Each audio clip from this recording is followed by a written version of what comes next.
Hi welcome to Tasty Blitz. ഇന്ന് നമ്മൾ ഉണ്ടാക്കാൻ പോകുന്നത് വളരെ സോഫ്റ്റ് ആയിട്ടുള്ളൊരു ഗോതമ്പ് ദോശയാണ്. അപ്പോൾ ഗോതമ്പ് ദോശയൊക്കെ ആർക്കും ഇഷ്ടം ഉണ്ടാവത്തില്ലല്ലേ? എന്നാൽ ഇങ്ങനെ ഒന്ന് നിങ്ങൾ ട്രൈ ചെയ്ത് നോക്കൂ. ഡെഫിനറ്റ്ലി നിങ്ങൾക്ക് ഇഷ്ടപ്പെടും. എല്ലാവരും സ്കിപ്പ് ചെയ്യാതെ വീഡിയോ കണ്ടേക്കണം. അതുപോലെ തന്നെ ആരെങ്കിലും സബ്സ്ക്രൈബ് ചെയ്യാതെയാണ് വീഡിയോ കാണുന്നതെങ്കിൽ പ്ലീസ് ഒന്ന് സബ്സ്ക്രൈബ് ചെയ്തേക്കണേ.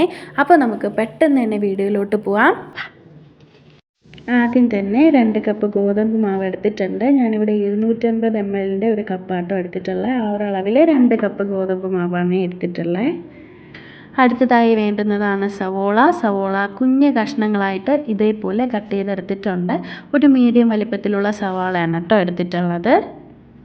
അടുത്തതായി പച്ചമുളക് എടുത്തിട്ടുണ്ട്. ഞാനൊരു വലിയൊരു പച്ചമുളകാണ് ചെറിയ പീസസ് ആക്കി കട്ട് ചെയ്തെടുത്തിട്ടുണ്ട്. അടുത്തതായി കറിവേപ്പിലയും കുഞ്ഞു പീസസ് ആക്കി കട്ട് ചെയ്തെടുത്തിട്ടുണ്ട്. അടുത്തതായി വേണ്ടുന്നതാണ് തേങ്ങ ചിരകിയത്. ഞാനിവിടെ കുറച്ച് തേങ്ങ ആട്ടോ എടുത്തിട്ടുള്ള ഒരു 1/4 മുറി തേങ്ങ എന്ന് പറയാം. വളരെ കുറച്ച് മതിയാവും. അതും കൂടി ആഡ് ചെയ്ത് 1/2 ടീസ്പൂൺ ഉപ്പും കൂടെ ഇട്ട് കൊടുക്കുന്നുണ്ട്. ഇതെല്ലാം കൂടി വെള്ളം ചേർത്ത് നമുക്ക് കുഴച്ചെടുക്കാം. വെള്ളം ഒത്തിരി അങ്ങ് ആദ്യമേ എടുത്ത് ഒഴിക്കരുത് കേട്ടോ. കുറേശ്ശെ ഒഴിച്ച് നമ്മൾ ഇതുപോലെ മിക്സ് ചെയ്തെടുക്കണേ.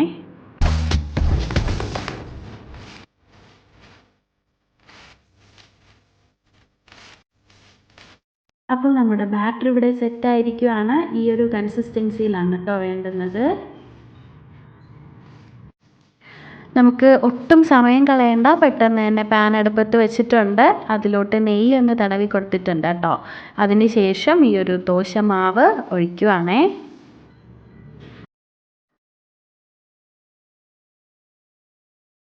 ഏകദേശം 2 മിനിറ്റോളം ആയിട്ടുണ്ട്. ആ ഒരു സമയത്ത് ഞാൻ കുറച്ച് നെയ്യ് ആഡ് ചെയ്യുന്നുണ്ടേ. നല്ലോണം ദോശയുടെ എല്ലാ ഭാഗത്തും നെയ്യ് ഒന്ന് ചേർത്ത് കൊടുക്കാം. ഒരു സൈഡ് അങ്ങനെ പെർഫെക്റ്റ് ആയിട്ടുണ്ടൊന്ന് മറിച്ചിട്ട് കൊടുക്കുന്നുണ്ടേ. എന്നിട്ട് അപ്പുറത്തെ വശത്തും നമുക്ക് നെയ്യ് ആഡ് ചെയ്യാം. അങ്ങനെ നമ്മുടെ ദോശ ഇവിടെ റെഡി ആയിരിക്കുവാണ്. നമുക്ക് ബാക്കിയും ഇതുപോലെ തന്നെ പെട്ടെന്ന് ചുട്ടെടുക്കാം.